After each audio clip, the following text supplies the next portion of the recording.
Bien que nous vivons et interagissons dans un monde numérique, parfois nous sous-estimons les actions que nous menons qui affectent notre réputation, notre sécurité et notre croissance en tant que citoyens. Parallèlement, on constate que les actions que nous menons en ligne affectent notre personnalité. Comment, en tant que bons citoyens, allons-nous utiliser le numérique? Comment utiliser le numérique pour affecter les citoyens dans une nation? Mesdames et messieurs, bienvenue dans votre émission Le Coin des Femmes. On se retrouve juste après ceci.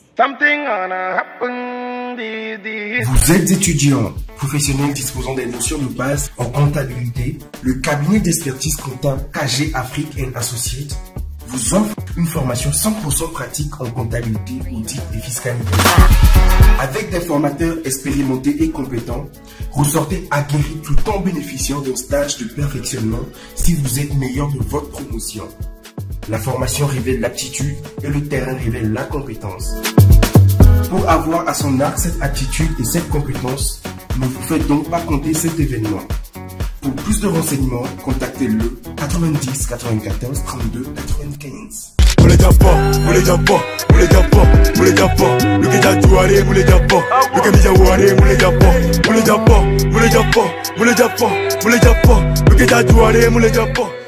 De retour sur ce plateau, aussi nombreux que vous êtes à nous suivre, likez, laissez en commentaire vos avis, suggestions, apports qui vont nous permettre de grandir. N'oubliez pas surtout de vous abonner. Je reçois pour vous, pour votre plaisir, deux invités. Un invité qui est habitué de ce plateau. Je veux parler de Monsieur Simplice Gaou, chargé projet citoyen digital. Bonsoir Monsieur Simplice. Bonsoir Clémence. Comment vous allez? Je vais très bien. Et nous vous remercions encore une fois d'avoir accepté notre invitation. Merci, le plaisir est partagé de me retrouver également avec vous. Merci.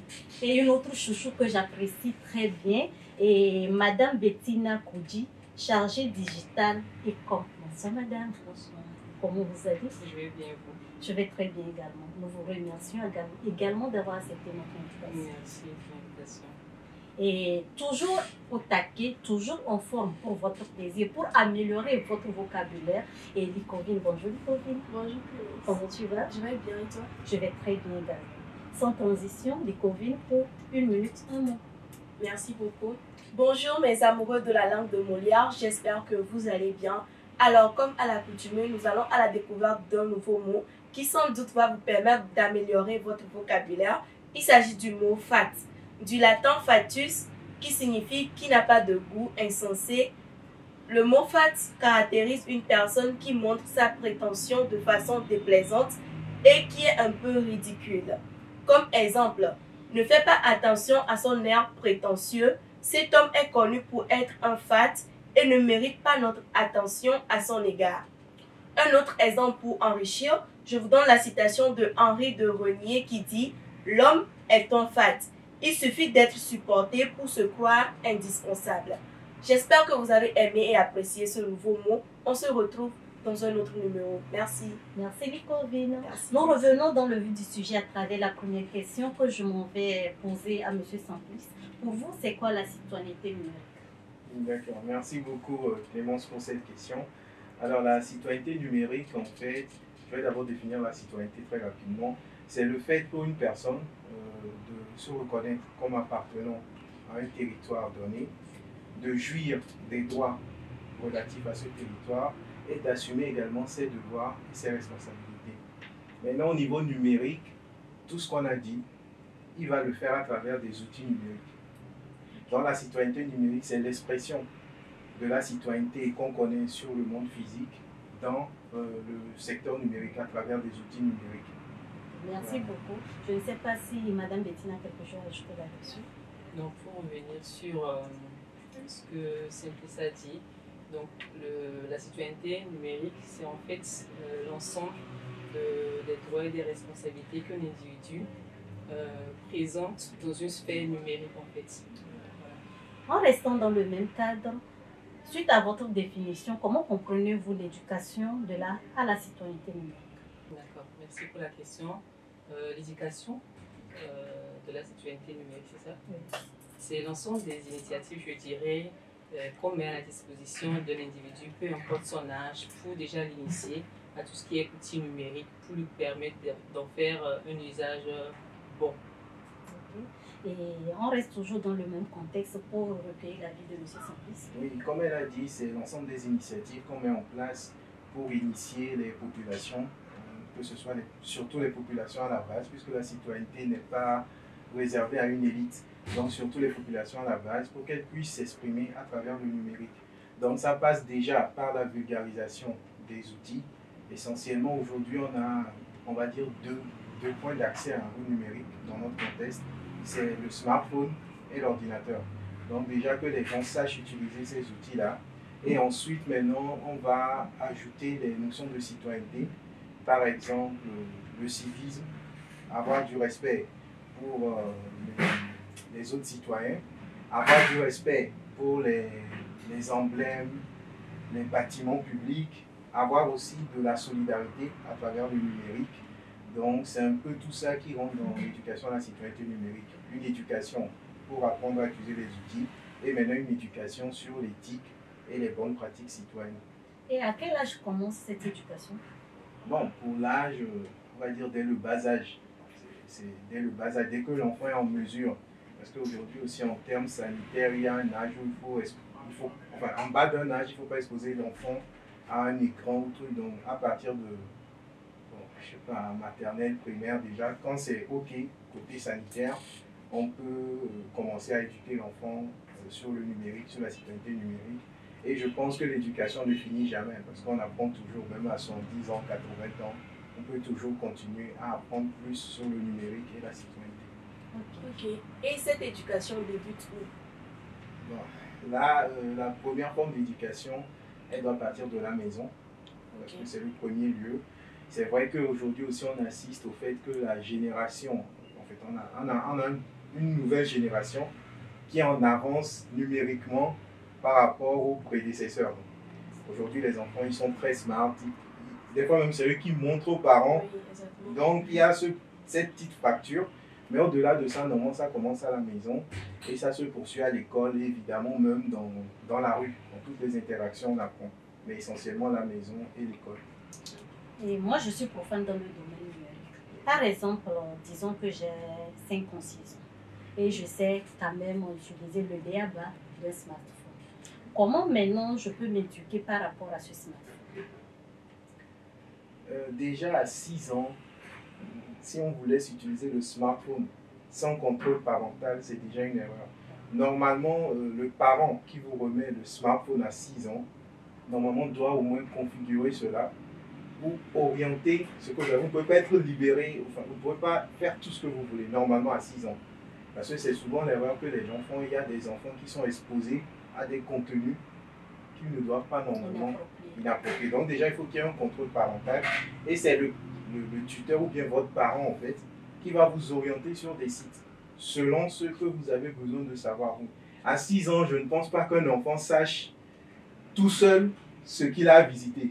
Il va aller surtout vers des trucs divertissants, amusants. Mais est-ce que le sens, il le maîtrise? Il faut toujours qu'il y ait un tuteur ou un parent qui oriente l'enfant à cet âge-là. Et surtout le contrôle parental. Ok.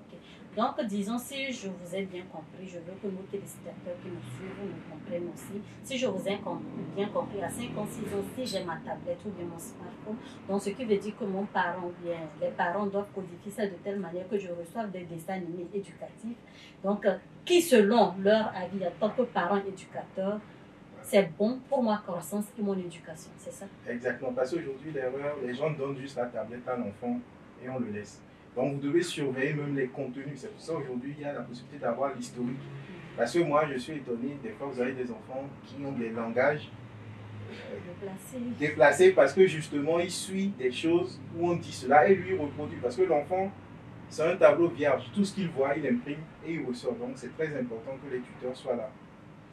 Et je reviens vers vous, madame. Dites-nous, comment la jeunesse doit-elle utiliser le numérique pour être un bon citoyen?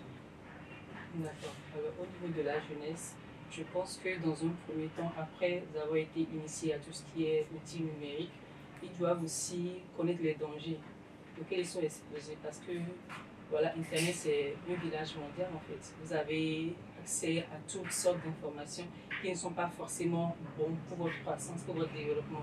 Donc, dans un premier temps, ils doivent être au courant des dangers qui pourront éventuellement rencontrer en ligne.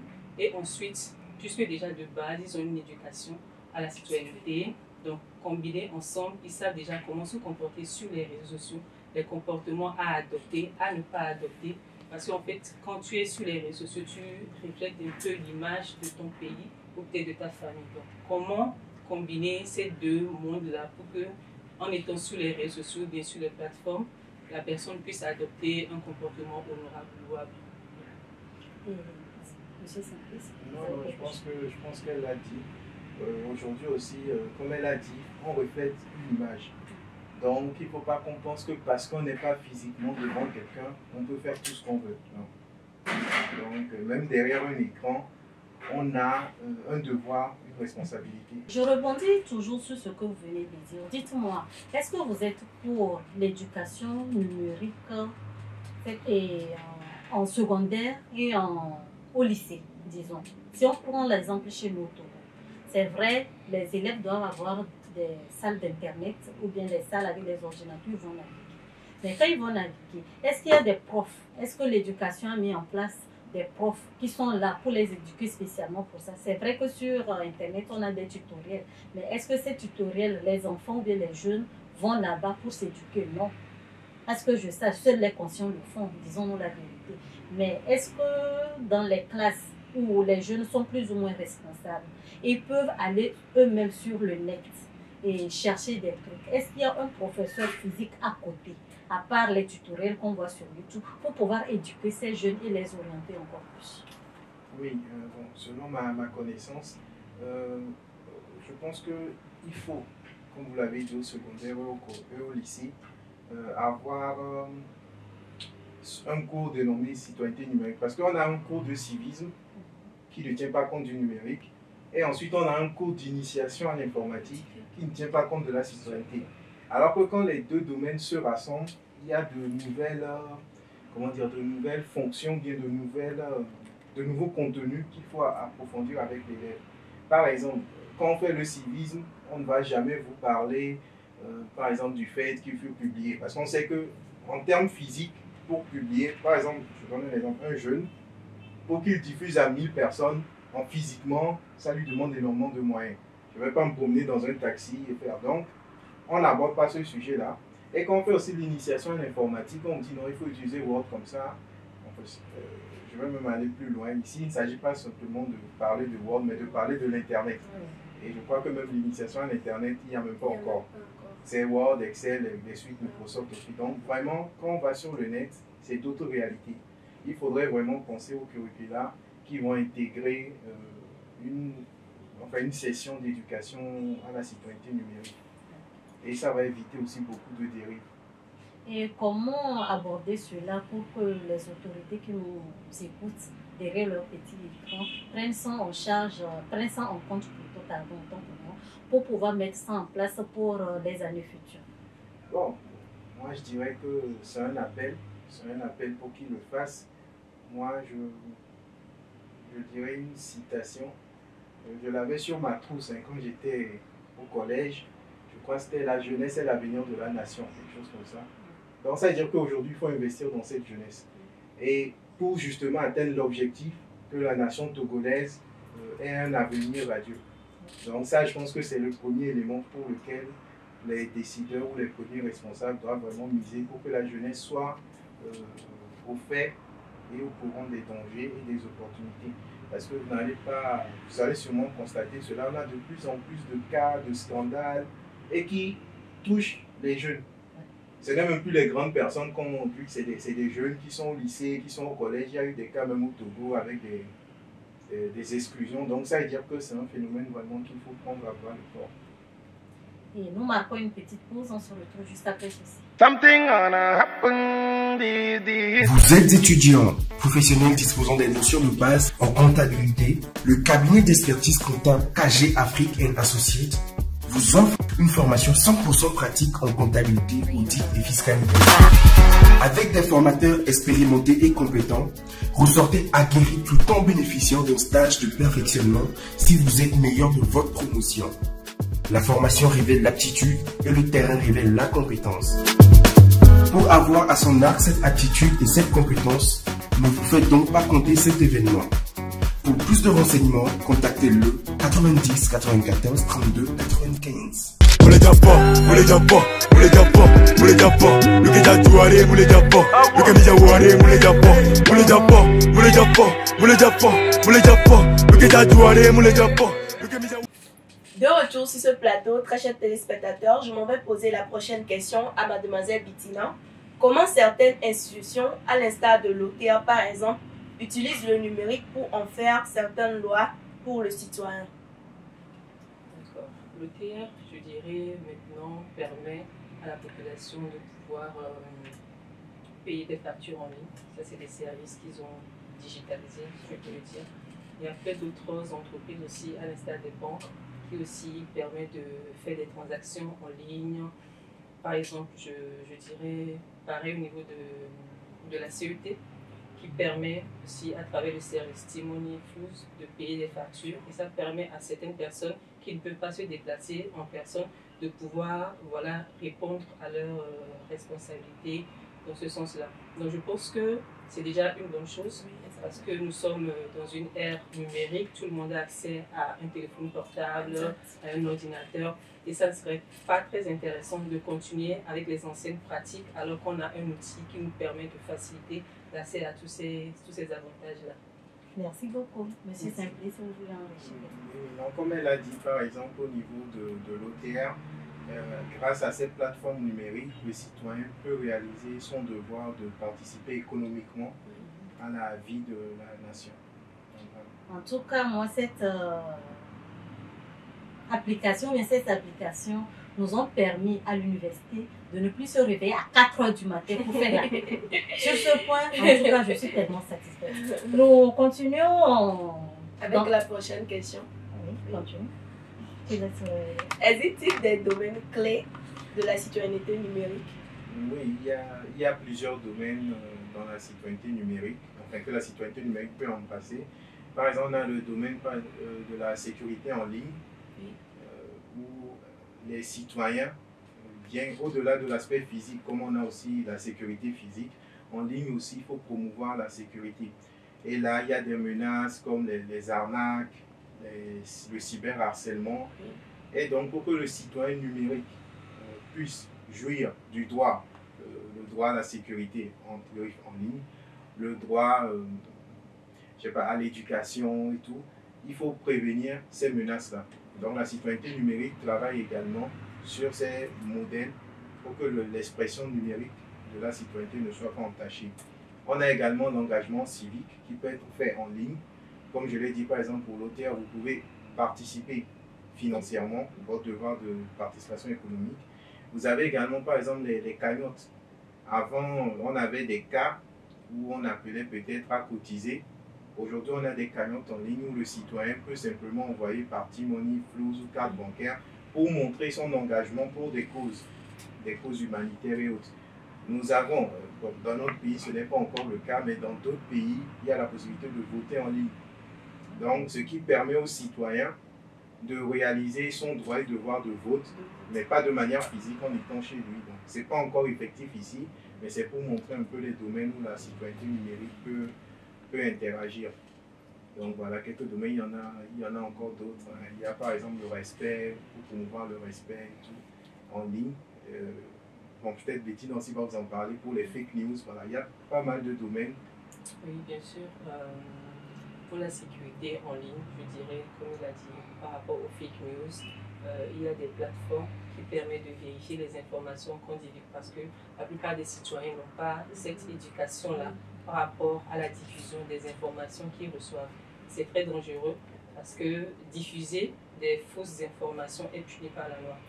La plupart des gens ne le savent pas, mais sur l'aspect numérique aussi, il y a des réglementations, il y a des lois qui régissent et chaque citoyen doit être au courant de ces lois-là pour prendre en compte les actions qu'ils prennent, qu'ils font en ligne. Voilà, on a aussi l'aspect informatique, il y a des plateformes qui informe à l'instar de Namanya, l'application Namanya, qui informe le citoyen sur tout ce qui est à rapport avec la communauté, les lois, les prérogatives et tout.